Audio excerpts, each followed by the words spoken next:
Learn stories of success, avoid struggles they've met. Doctors of all kind come together to help you shine. So sit back, take it in, and integrate what you've been given on a doctor's perspective.net. Minisode 53, Investing with Profit First. The transcript can be found on the show notes page at adoctorsperspective.net/M53. Welcome back to A Doctor's Perspective Minisode. Let me just bring it to your attention.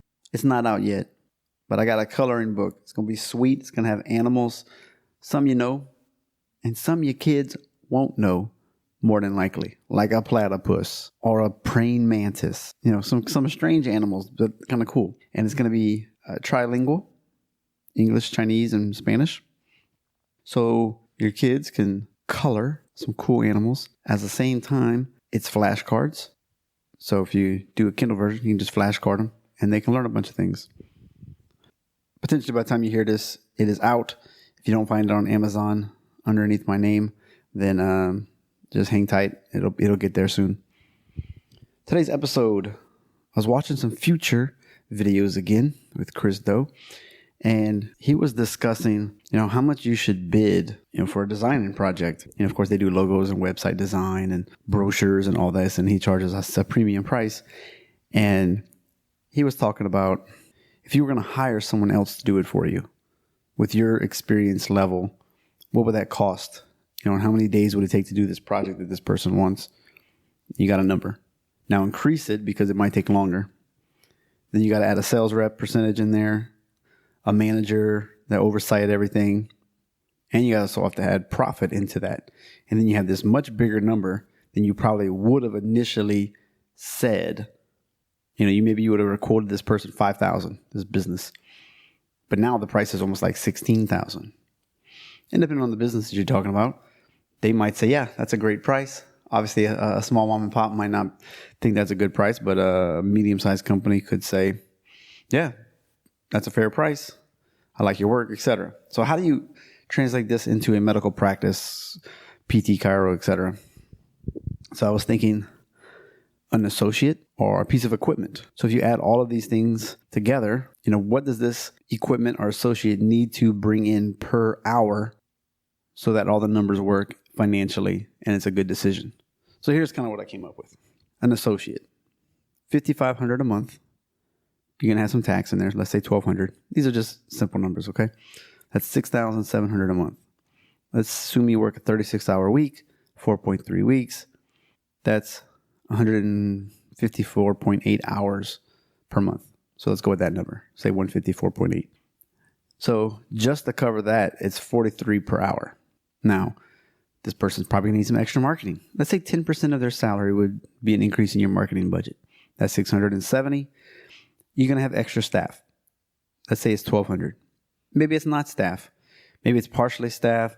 Maybe it's more paper. Maybe it's more hand sanitizer, disposable goods. Let's just put a number in there, okay? Then you got a subtotal. That's $8,570. You want a profit built in. Let's say 30%. That's $2,571. So the total is $1,141.